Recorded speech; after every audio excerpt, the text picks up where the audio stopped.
నమస్తే. ప్రస్తుతం మనతో పాటు బీఆర్ఎస్ నాయకురాలు పావని గౌడ్ మనతో ఉన్నారు, అలాగే జయదీప గారు కూడా మనతో ఉన్నారు. మనం మాట్లాడదాం. బట్ చెప్పండి, ఈరోజు రాష్ట్ర వ్యాప్తంగా కూడాను కేసీఆర్ బర్త్డేని అంగరంగ వైభవంగా జరుగుతున్నారు. కేంద్ర కార్యాలయంలో కూడా అలాగే అదే విధంగా జరుపుతూ ఉన్నారు.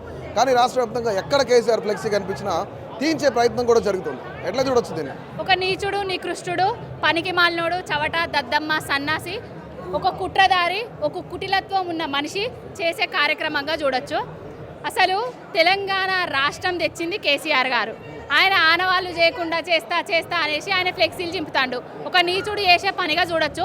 ఆయన ఫ్లెక్సీలు చింపినంత మాత్రాన తెలంగాణ ప్రతి పౌరుడి గుండెల్లో కేసీఆర్ గారు ఉంటారు. అది నీ జరుపుతాడా? అది ఎవరికి సాధ్యం కాదు. తెలంగాణ రాష్ట్రం తెచ్చింది కేసీఆర్ గారు. తెలంగాణ రాష్ట్రంలో సచివాలయాన్ని కట్టింది కేసీఆర్ గారు.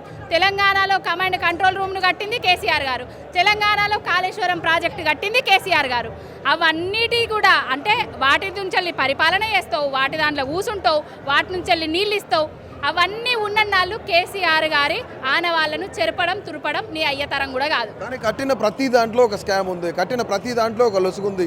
సో అందుకనే కేసీఆర్ని గద్దె దింపారు తెలంగాణ ప్రజలని చెప్పేసి ఈరోజు కాంగ్రెస్ పార్టీ ప్రభుత్వం కూడా గట్టిగా చెప్తా ఉన్నారు. ఇగో స్కాములు లేవబ్బా, స్కీములే ఉన్నాయి అన్నీ. ఆ స్కాములు అనేటివి అబద్ధ ప్రచారాలు, నిందారోపణలు. ఎవడైతే మేడిగడ్డ కుంగింది, వంగింది, కూలింది, కొట్టుకపోయింది, పనికే రాదని చెప్పిండు. నిన్న కాళేశ్వరం పోయినా మేడిగడ్డలనే ఉన్నా. 87 పిల్లర్లు నిట్ట నిలుగా గట్లనే ఉన్నాయి. ఇంటికి చిన్న క్రాక్ వస్తే రిపేర్ చేసుకుంటాం, కానీ మేడిగడ్డల చిన్నగా పిల్లర్కు క్రాక్ వచ్చింది.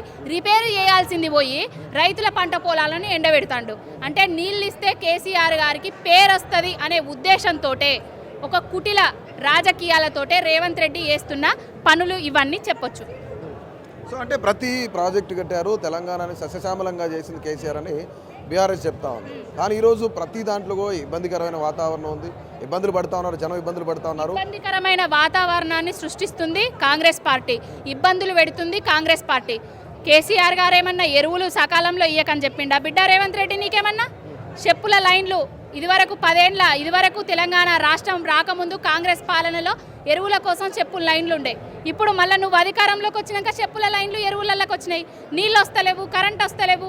ఏమిస్తున్నావు? రైతు భరోసా లేదు, రైతు రుణం మాపి చక్కగా చేసింది లేదు, రైతుల ఆత్మహత్యలు జరుగుతున్నాయి, నేతన్నల ఆకలి చావులు జరుగుతున్నాయి. వీటన్నిటికీ కారణము రేవంత్ రెడ్డి కాంగ్రెస్ పార్టీ. లక్షల కోట్ల స్కాములు చేస్తున్నది. స్కాముల్లో మొత్తం డబ్బు రూపకంగా ఆ ఢిల్లీకి కడుతున్నది, పబ్బం గడుపుతున్నది రేవంత్ రెడ్డి అనేటోడు. కేసీఆర్ గారు ఆస్తులు సృష్టించిండు. కేసీఆర్ గారు తెలంగాణ రాష్ట్రాన్ని దేశంలోనే నెంబర్ 1గా తీర్చిదిద్దిండు.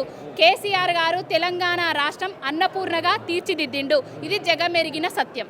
ఇప్పుడు 19వ తారీఖు నుంచి కేసీఆర్ భారీ బహిరంగ సభ ద్వారా జనాల మధ్యలోకి రాబోతా ఉన్నాడు. దాదాపుగా 5 లక్షల మందిని పోగేసే ప్రయత్నం చేస్తుంది బీఆర్ఎస్. సో ఇక్కడ మళ్ళీ ఆ బహిరంగ సభ అటెంప్ట్ తర్వాత మళ్ళీ కేసీఆర్ ఫామ్ హౌస్కే పరిమితం అవ్వబోతున్నాడు అని చెప్పేసి ఒక ప్రచారం జరుగుతుంది. కేసీఆర్ గారు ఫామ్ హౌస్కు పరిమితం అయిండు అనే సన్నాసుల్లారా, నువ్వు జూబ్లీ హిల్స్ నుంచి పరిపాలన చేస్తున్నది కరెక్ట్ కాదా? నువ్వు జూబ్లీ హిల్స్లో ఉండి రైతు బంద్ ఇస్తలేవా, రైతు భరోసా ఇస్తలేవా, కరెంట్ ఇస్తలేవా? ఆయన ఫామ్ హౌస్లో ఉన్నా కూడా కరోనా లాంటి కష్టకాలంలో రైతులకు రైతు బంద్ ఆపిండా? ఇవన్నీ నిందలేసే బుద్ధులబ్బా, ఏం లేదు. సో ఇప్పుడు ముఖ్యంగా ఇక్కడ మనం చూస్తూ ఉన్నాం, మీరు చెప్తా ఉన్నారు అంటే బీజేపీ వాళ్ళు కూడా కేసీఆర్ రాజీనామా చేయాలని కొన్ని ప్లకార్డ్స్లు సోషల్ మీడియా ద్వారా ప్రచారం చేస్తూ ఉన్నారు. ఎట్లా చూడొచ్చు? అసలు బీజేపీ సన్నాసులకైతే తెలంగాణ రాష్ట్రం గురించి మాట్లాడే నైతిక హక్కు లేదు. ఎందుకు చెప్తున్నా అంటే రాష్ట్రంలో అందరికీ దేశంలో మెడికల్ కాలేజ్ ఇచ్చారు, తెలంగాణ రాష్ట్రానికి ఏమి ఇవ్వలేదు. కరీంనగర్కు రావాల్సిన ట్రిపుల్ ఐటీని కర్ణాటకకు పట్టుకపోయారు.